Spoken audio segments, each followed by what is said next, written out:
my channel, Mary Precious Jones Huntsville, better known as Precious. Thank you so much for clicking on this video. I hope this video will give you what you was expecting. Hopefully this information can enhance your understanding on the steps of buying a house for the first-time home buyer. And I just hope this video will give you tips on what to do if you're a first-time home buyer. I know a lot of first-time home buyers have been asking me, you know, what should I do?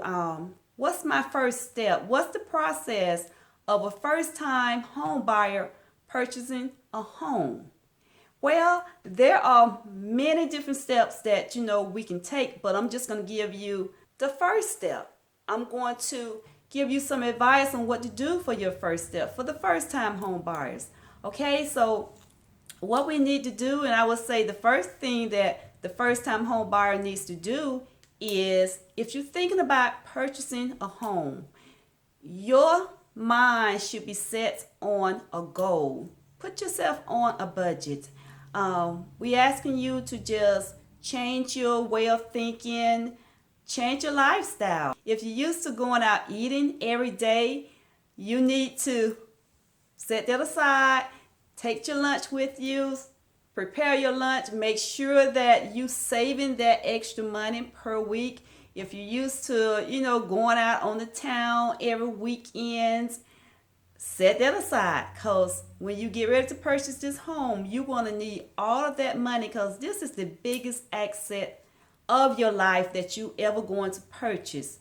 So well, up until this point, this is the biggest asset of your life. So set a goal. Say, okay, if I want to go out and buy a $200,000 house, then I know that I'm going to have to save a lot of money.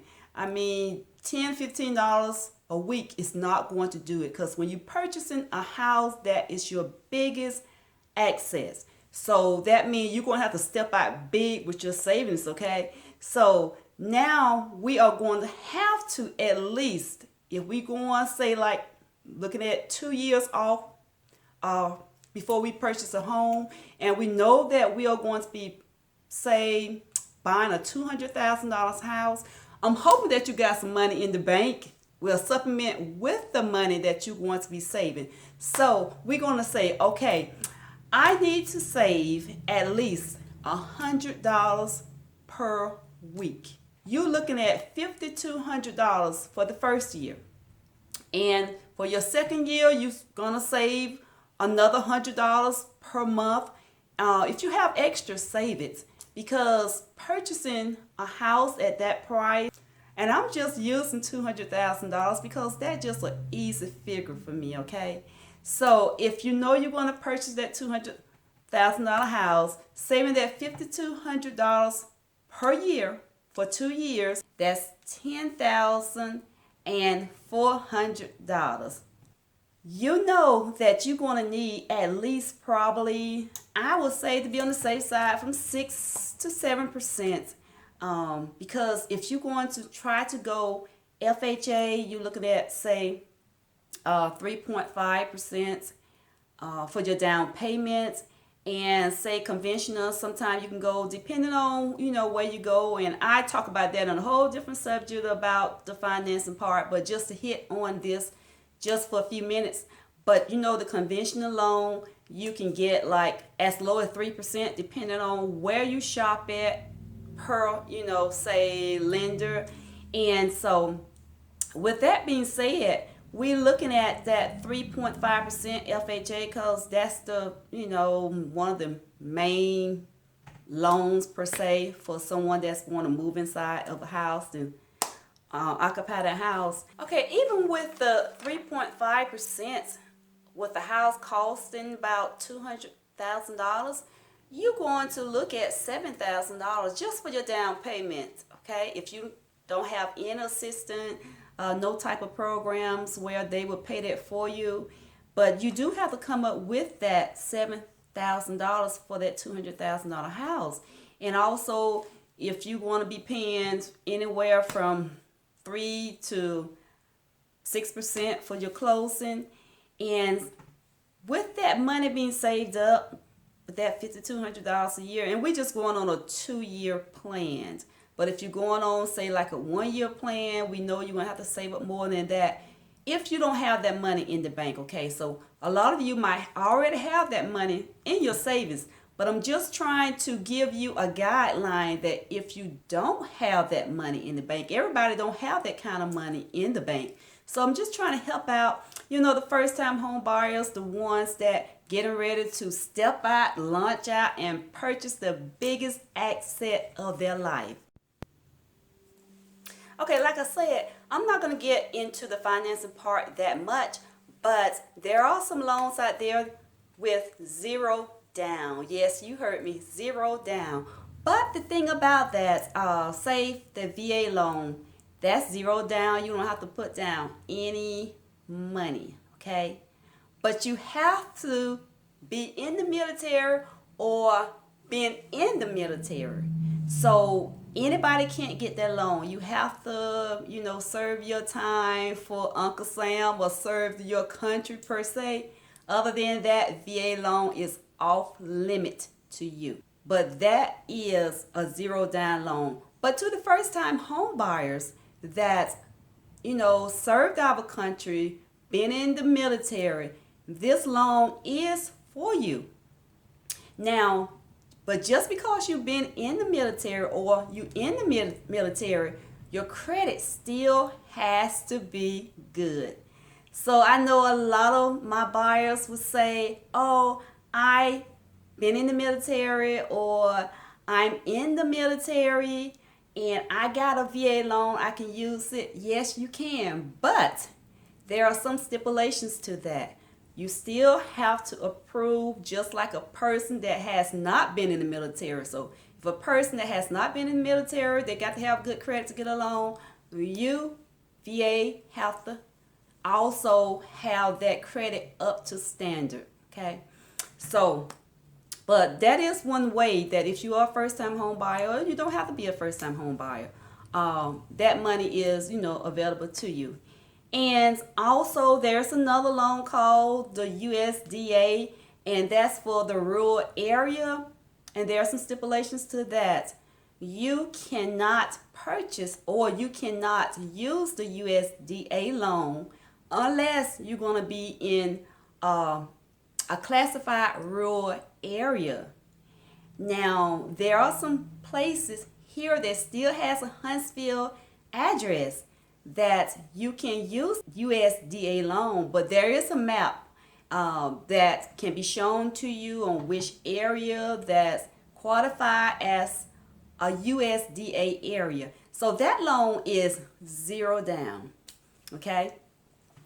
But like I said, there's a specific area that you have to live in, classified area. You can't just say, okay, I'm going to just pick my choice on where I want to live. No, there's a stipulation, there's a guideline. But it is a 0% down payment. Okay, so I sort of like hit on those major loans. I just want to go ahead on and give you the process now that you know about these different types of loans, who can get them, who cannot get them. Talked about, your credit scores, your credit has to be up to par.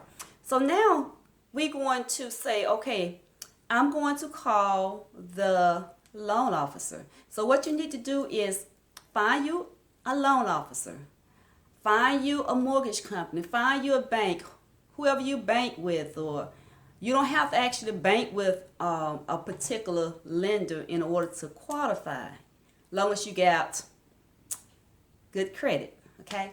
So, but now, you're going to call up the loan officer, or where you're going to call the bank or the lender, whoever, mortgage company, and you're going to tell them, I need to speak to a loan officer.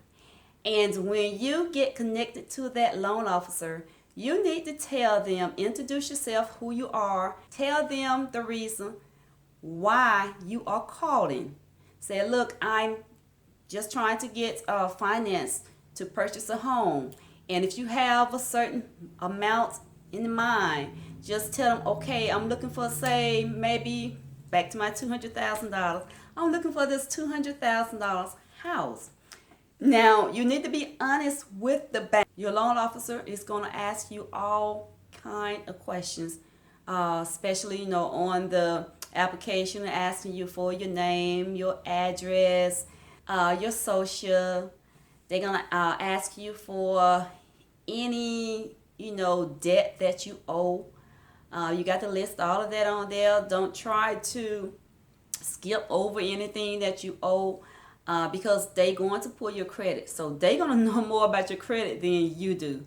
So you cannot trick them, because all of this stuff is out there. When they pull your credit, they're going to see if you've been late.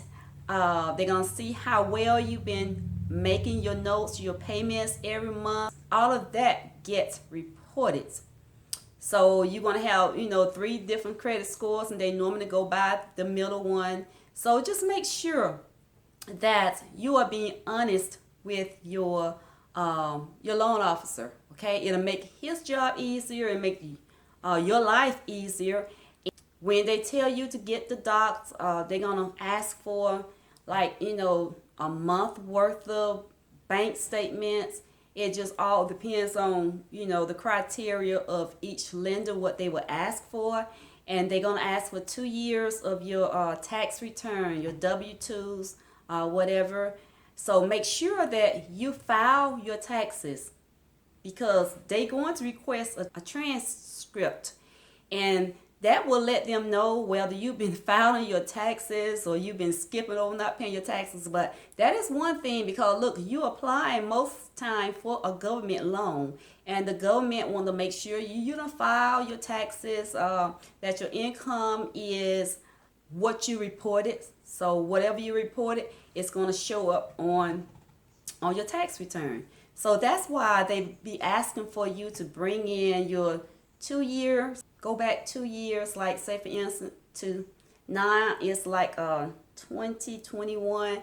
So you should have filed your taxes for 2020 and 2019. So they're going to ask for those docs. So have those on hand. Go ahead on, get those out, put your package together. And so also, once you get there, or however they request your information over the phone, whatever, because now most all banks, you can go online, you can fill out the application. You don't have to go to the bank. You can do all of that online now. Or some of them would take your application over the phone, but mostly it's like online, or you can go into the bank. You can go inside the bank or inside your mortgage company, and you can fill it out like that. But just keep in mind, have all those docs on hand. It'll save you time. So instead of you just going there without any of these docs that I mentioned, that will prolong your time. So make sure you have your 2 years of tax return, W-2s. Make sure you have 1 month of bank statements, a copy of everything. Once you get there, you're going to have to fill out a VOE, and that is like a verification of your employment. But what that does is when you sign that docs, you giving your lender, your loan officer, permission to contact your job. So say like human resources, they're gonna be contacting the human resource department where you work, and they going to be checking to see if you work there, how long you've been working there. Is there a possibility of a long time relationship that you would be at that company working?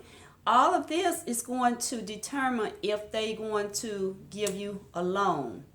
So if you know that you're going to be getting a house, don't skip work, okay?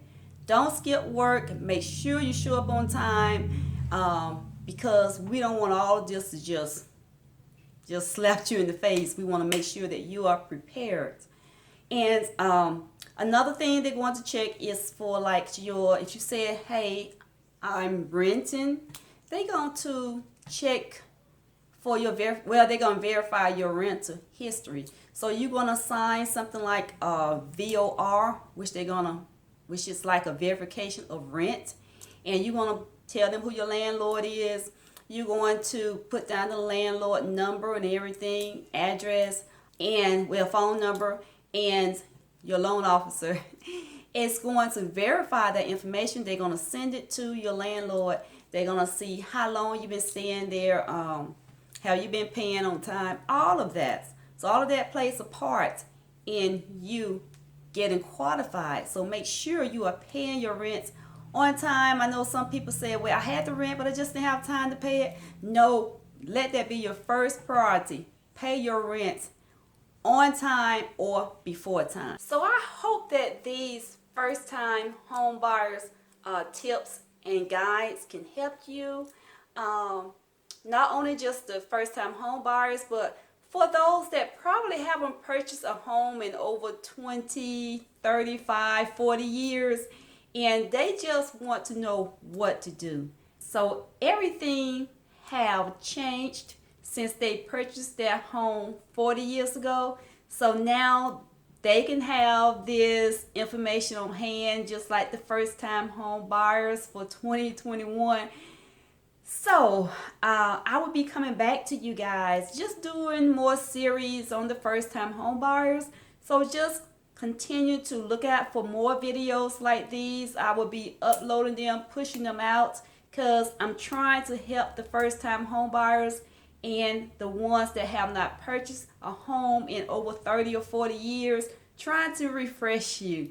Okay, so at this time, I'm going to sign off, and I just appreciate you guys for hanging out with me today. So until the next time, I will see you in the future. Your future looks good on you.